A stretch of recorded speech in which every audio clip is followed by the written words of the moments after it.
नमस्कार, कैसे हैं आप सब? आशा करती हूँ सब बहुत अच्छे होंगे। धनतेरस के बारे में बहुत ही विशेष उपाय आप सभी से शेयर करने वाली हूँ। धनतेरस के बारे में मतलब मैं बहुत सारे वीडियोस बनाऊंगी। धनतेरस जो कि है 29 को, 29 के पहले मैं वीडियो ज़रूर धनतेरस के बारे में बनाऊंगी, जिसमें से आपके धन सौभाग्य की किस तरह से आप सुखी रह सकते हैं ये बताऊंगी। लेकिन कुछ विशेष जानकारी जो धनतेरस के पहले ही आपको कर लेने हैं और धनतेरस के दिन तो करना ही है, तो उस बारे में खास बात करेंगे। उसके पहले एक चीज़ बता दूं कि ये जो धनतेरस का पर्व हम मनाते हैं, ये केवल दीपावली के पहले आने वाला मात्र एक पर्व ही नहीं। समुद्र मंथन में कहा जाता है इस दिन धन्वंतरी देवता का अवतरण हुआ था, जो कि आयुर्वेद के डॉक्टर भी कहलाए जाते हैं, और उनके हाथ में एक अमृत कलश था। तो हमें दो चीज़ें तो चाहिए ही चाहिए। पहली चीज़ कि आरोग्य हमें मिलना चाहिए, यानी कि किसी भी तरह से अगर हम हेल्थ अगर अच्छे रख सकते हैं तो ही हम कुछ काम कर पाएंगे।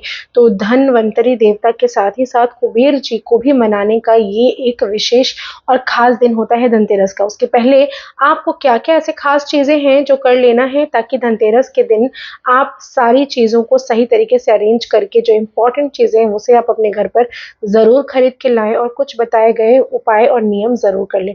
तो इस बारे में बात करेंगे। इसके पहले एक छोटी सा निवेदन, अगर अभी तक आपने मेरे और आपके दोनों के यूट्यूब चैनल को लाइक नहीं किया है, शेयर नहीं किया है, सब्सक्राइब नहीं किया है, तो ज़रूर जाके करिए। और वीडियो में इंस्टाग्राम पर और यूट्यूब पर और फेसबुक पर भी बहुत सारे छोटे छोटे रील्स, छोटे छोटे उपाय, हर रोज़ का उपाय मैं लेकर आती हूँ। आप ज़रूर जाके शेयर करें। तो चलिए सबसे पहले तो बता दूं कि धनतेरस जो है वो है 29 को, और 30 तारीख को भी लोग मनाएंगे। लेकिन आपको ये बात बता दूं कि रमा एकादशी उसके पहले पड़ने वाली है। रमा एकादशी जो कि है माँ लक्ष्मी का ही एक रूप है रमा, जिनकी पूजा की जाती है। कृष्ण जी का केशव रूप में हम पूजा करते हैं इस दिन। और इस दिन भी बहुत सारे उपाय हैं जो आपको करने हैं, जिसकी वीडियो मैं कल आपको दूंगी। और आज जब हम धनतेरस के बारे में बात करें तो सिर्फ उसी बारे में ही बात करेंगे।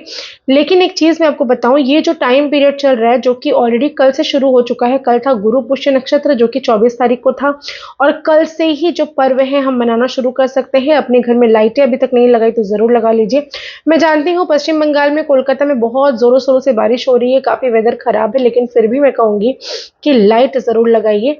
नहीं अगर इलेक्ट्रिसिटी का उपयोग कर सकते तो दिया ज़रूर जलाइए। तो दिया कहाँ कहाँ आपको जलाना शुरू कर देना है ऑलरेडी, जो कि धनतेरस के पहले ही आपको करना है। घर की सफाइयाँ आशा करती हूँ हो चुकी होंगी, अगर नहीं हुई है तो फटाफट से शनिवार के अंदर कंप्लीट कर लीजिए। घर के सारे जाले आपको हटा लेने हैं, सारे डोर मैट्स उठा लेने हैं, उठाकर उसको वॉश कर लीजिए। रीयूज़ करना है तो, और रीयूज़ नहीं करना तो शनिवार के दिन उठाइए और बाहर सीधा फेंक आइए। दूसरी चीज़ है जूते के रैक। अगर आपका मेन डोर खोलते ही इतने सारे जूते फैले रहते हैं कि जहाँ पर आपको खुद ही नहीं समझ में आ रहे कितने सारे जूते हैं जो कि आप पहनते नहीं, जिसका यूज़ ही आप नहीं करते, लेकिन फिर भी जूते हैं, तो उनको मैं आपसे एक ही चीज़ कहूँगी कि फटाफट से हटाइए। क्योंकि फालतू के जूते चप्पल जो कि यूज़ में नहीं आ रहे हैं, वो फट गए हैं, पुराने हो गए हैं, उपयोग में नहीं है, जस्ट आपने रखा हुआ उसको संभाल कर, क्योंकि वो कॉस्टली है, तो उसको हटाइए फटाफट से। मेन डोर का जो भी साफ सफाई करना है बेहतरीन तरीके से कर लीजिए। इसके अलावा आपको अगर रंगना है अपना मेन डोर तो रंग लीजिए, उसकी तैयारी कर लीजिए। दूसरी बात ये कि जितने पुराने तोरण आपके घर पर लगे हुए हैं, बंधनवार जिसे हम कहते हैं, उसे तुरंत हटाइए, हटाकर उसे वॉश कर लीजिए। अगर अभी तक आपने नहीं किया है तो शनिवार का दिन है कल, कल का दिन बहुत ही अच्छा है, कल के दिन आप उसको वॉश कर लीजिए। इसके अलावा आपके घर पर जो कहीं पर भी रखी हुई, अगर फिटकिरी का टुकड़ा आपने कहीं पे रखा हुआ है, या फिर कहीं पर भी आपने ऐसी कुछ चीज़ें, रॉक सॉल्ट जैसे बहुत सारे लोगों को मैंने सजेस्ट किया, काफ़ी लोग करते भी हैं, वॉशरूम में अपने कांच के बाउल में रॉक सॉल्ट रखा हुआ है, अपने घर के कोनों कोनों में कुछ कुछ चीज़ें जो कि रिचुअल की है रखी हुई, उसे हटाइए। हटाकर धनतेरस वाले दिन आपको वापस से उसको प्लेस करना है। तो ये सारी चीज़ें तो आप करेंगे ही करेंगे। धनतेरस के पहले और ख़ास काम आपको क्या करना है कि जिन जगहों पर मैं बता रही हूँ वहाँ पर दीपक जलाना आप शुरू कर दीजिए। सबसे पहले तो अपने एंट्रेंस पर, आपके मेन दरवाजे पर आपने जलाना है दीपक। 2 तरफ जला सकते हैं, 1 तरफ जला सकते हैं, वो आपकी मर्ज़ी है। घी का दीपक जलाइए। अपने कूड़ादान के पास में घी का दीपक जलाइए, अपने रसोई में घी का दीपक जलाइए, अपने पूजा स्थान में घी का दीपक जलाइए। आपके घर के आसपास कहीं पोखर, कहीं नदी, कहीं कुछ है जलाशय, तो वहाँ पर जाकर घी का दीपक जलाइए। पीपल के पेड़ के पास घी का दीपक जलाइए। और आपको शिवलिंग, कहीं पर भी ऐसी मूर्ति है जहाँ पे शिवलिंग है तो ऐसी जगह पर जाकर दीपक जलाइए। कुछ नहीं संभव तो अपने घर पर ही चारों तरफ हर एक रूम में, हर कोने में एक एक दीपक जरूर रख दीजिए। दीपक का बहुत बड़ा महत्व होता है क्योंकि अभी चल रहा है कार्तिक का महीना, और दीप जब भी हम जलाते हैं इस महीने में तो उसका एक अलग महत्व होता है। और दूसरी चीज ये कि आपको आकाश दीप भी जरूर प्रज्वलित करनी है। आकाश दीप दो तरीके से प्रज्वलित कर सकते हैं, जिसको आप रुई की बाती, बहुत ही लंबी और ऊंची बाती आपको बनानी है। घी का दीपक होना चाहिए। खुले आकाश के नीचे आप कहीं अपनी बैल्कनी पर, कहीं छत पर, कहीं घर के बाहर, कोई प्लेग्राउंड है, कहीं पर भी उसको रख कर आ सकते हैं। इसके अलावा आपको अपने घर में अगर आकाश दीप जलानी है और आपका कोई भी बैल्कनी नहीं है, कोई भी छत नहीं है, कुछ नहीं है, तो क्या करेंगे आप? घर के बाहर निकलिए, चौखट के सामने जला दीजिए और आकाश के नीचे होना चाहिए। नहीं तो फिर आप एक लालटेन का भी प्रयोग कर सकते हैं। बांस के सहारे लालटेन को जलाकर एकदम ऊंचा करके अपने घर पर बांध भी सकते हैं। इसे भी आकाश दीप कहा जाता है। इसके अलावा आपके घर पर अगर बहुत सारे मोर पंख है, जैसे कि मेरे घर पर तो हर जगह पर ही आपको दिखेंगे, तो इसको भी आपको एक्टिवेट करना है। एक्टिवेट करने का तरीका क्या है?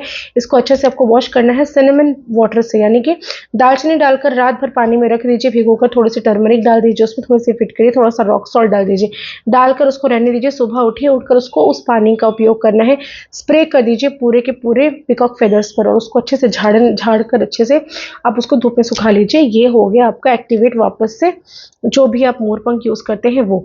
आपके घर के जो पर्दे, जो कि सालों साल से लगे हुए हैं, शायद आप सोच रहे हैं कि बहुत ही कॉस्टली पर्दे हैं, इसको मैं वापस से रिन्यू करूं, वापस से खरीदूं, वापस से लगाऊं, तो भैया उसको कम से कम वॉश कर लीजिए। वॉश करके वापस से लगाइए, नए पर्दे लगा सकते हैं, तो वो आपकी मर्जी।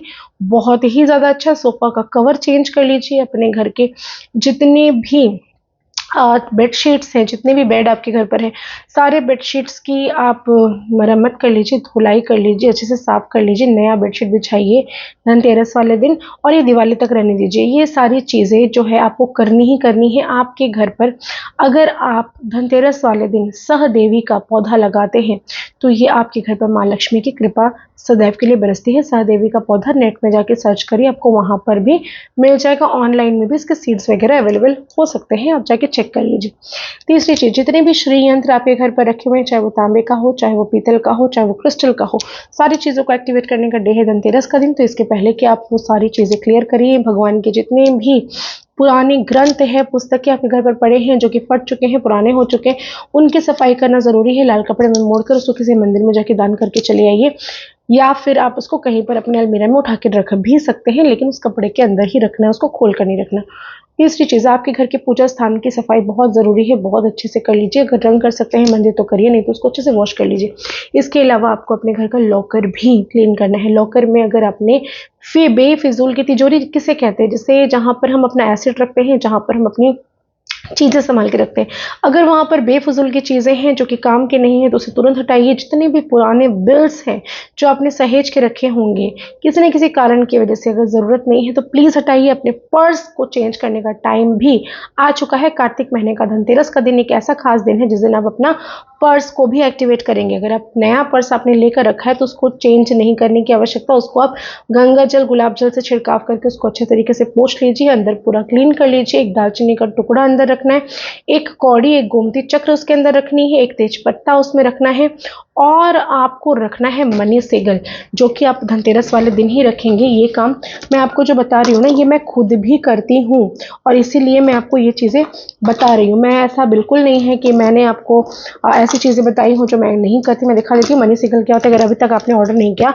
तो ज़रूर करिए, हमारे पास से एक्टिवेट होकर जाता है। इसको कहते हैं मनी सिगल, जो कि एवेंचुराइन में बनी होती है। इस तरह का सिंबल होता है इसमें, और ये आपको देती है बहुत सारा धन, बहुत सारा मनी, बहुत सारा जितने भी प्रोस्पेरिटी है आती है। तो इसको भी आप अपने पर्स में रख सकते हैं, या फिर अपने कैश में, जहाँ पर अगर आपका बिजनेस है, आपका गला है, तो वहाँ पर भी आप इसको रख सकते हैं। काफ़ी सारी चीज़ों को मैं बोलूँगी, अगर आपने अभी तक मुझसे सियार सिंघी या फिर हत्ता जोड़ी या फिर बिल्ली की जिर एक्टिवेट करवा के नहीं मंगाई, तो धनतेरस वाले दिन हमारे यहाँ पे पूजा होंगी, आप ज़रूर से ज़रूर मंगवाइए ताकि आपके धन में वृद्धि हो, धन जो है वो डबल हो जाए और आप देख पाएंगे कि किस तरह से आपको मनी में प्रॉस्पेरिटी होती है, पैसों की कमी कभी भी आपको नहीं रहेगी। आशा करती हूँ मेरे वीडियोस पसंद आ रहे होंगे। ज़्यादा से ज़्यादा लाइक करिए, शेयर करिए, कमेंट में जय माता दी ज़रूर लिखें। और धनतेरस में क्या ऐसा खास करना है इस बारे में बात करेंगे। कल मैं बताऊंगी रमा एकादशी का उपाय जो कि रिलेटेड है दिवाली से भी, धनतेरस से भी और पैसों से भी। तो चलिए तब तक के लिए नमस्कार, फिर से मिलेंगे नेक्स्ट वीडियो में। धन्यवाद आप सभी का।